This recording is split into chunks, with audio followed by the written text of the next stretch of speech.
Dr. Sanket Nevale, representing Medical Affairs at MCure Pharmaceuticals. Today we are at the CSI 2022 venue at the Chennai Trade Center. And with me I have Dr. K Sethi, sir. Sir is the Chairman and Managing Director of the Delhi Heart and Lung Institute, former President of the CSI Padma Shri awardee and a former Professor of Cardiology at GB Pant Hospital, Delhi. Sir has delivered a talk on refractory angina, and sir, I'm sure that with the new advent of so many research in the cardiology, angina remains a place where there is still a scope to improve, and there is still a scope where you have refractory cases which you can make control, or you can have some benefit towards that kind of patients. So what has been your experience in refractory angina? By refractory angina, we mean that a patient is not responding to medical treatment in spite of having undergone a percutaneous intervention, a stent implantation, or a coronary artery bypass surgery, or the patient has such diffuse and severe disease that he is unfit to undergo or unsuitable to undergo any of these procedures such as angioplasty or coronary artery bypass surgery, and medical treatment is the only option for him, the so-called no option patient. These are the type of patients that are usually included in the definition of refractory angina. But there are other dimensions to this problem. So the first thing we need to know is that in our country, the problem of refractory angina is going to increase in the coming years, primarily because we are going to have a large proportion of aging population, and also the results of treatment of coronary artery disease in general have improved, and therefore patients will live much longer than what they were living a few years ago. And then we will have more and more patients of refractory angina.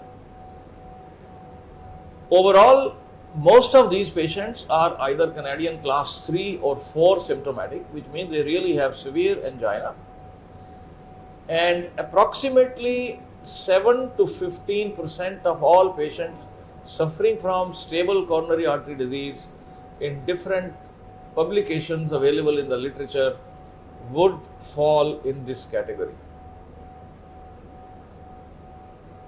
Now, apart from fixed atherosclerotic disease, which is the usual cause of angina in most patients, we should also remember that there are people who have had successful angioplasty, stent implantation, or coronary artery bypass surgery, and yet they continue to have angina, and a proportion of such patients is not small. There are others who have completely normal angiograms or have very minor disease in the angiogram, and still they have very significant angina. So the entity of microvascular dysfunction, which means dysfunction at the level of the capillaries, their inability to dilate towards increased demand of the body, because either there is increase in the microvascular resistance or there is a reduction in the coronary flow reserve, so to call, which does not allow the blood flow to actually increase and perfuse the tissue. Although the epicardial arteries become large on demand, the capillaries do not allow that benefit to be passed on to the cells, and therefore patient remains ischemic.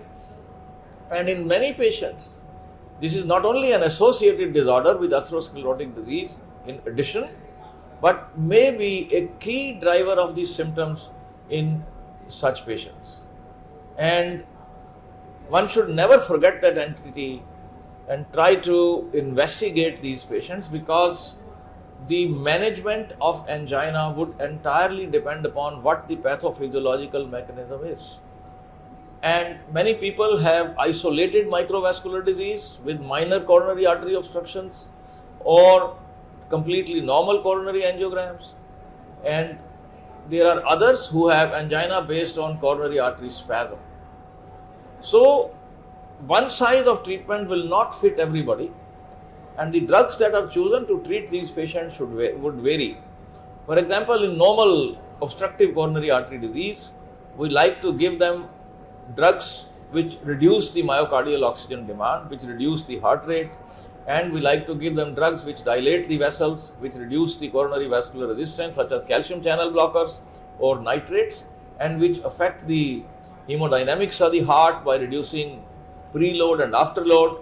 And then we have certain drugs which purely reduce the heart rate as mechanism of reduction of angina, such as ivabradine, and of late we have had the addition of metabolic modulators, so-called metabolic modulators such as redolazine and trimetazidine, which also have a very significant effect in treatment of such patients. So as far as possible, one should try to figure out as to what is the pathophysiological mechanism behind causation of angina in a particular case, and then choose drug therapies which are not counterproductive for the patient, and there should be there should be evidence of their efficacy when used in combinations. The other thing that I would like to emphasize here is that cholesterol reduction by statins, after a while, because of the pleiotropic effect of statins, there is improvement in the endothelial function, and there is a perceptible reduction in the anginal episodes if patients continue on large doses of lipid lowering therapy, and those who are able to get the LDL levels to target, which have been defined very, very clearly by most guidelines now, that for almost everybody who has had an episode or has got atherosclerotic disease, the LDL cholesterol is to be maintained with at less than 70, and those patients who are at high risk or very high risk, the targets for LDL cholesterol have been brought down to 55.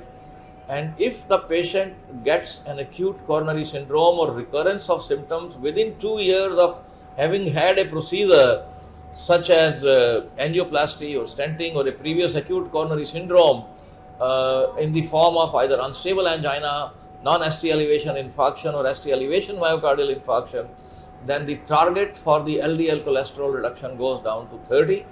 And there is evidence that by reducing the LDL cholesterol to very low levels, there is further improvement in prognosis, not only in terms of symptomatic improvement, but also in terms of reduction of further events. Thank you.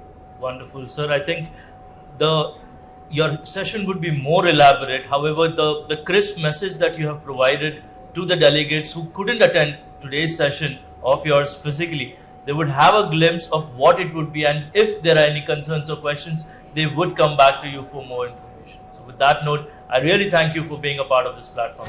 Thank you.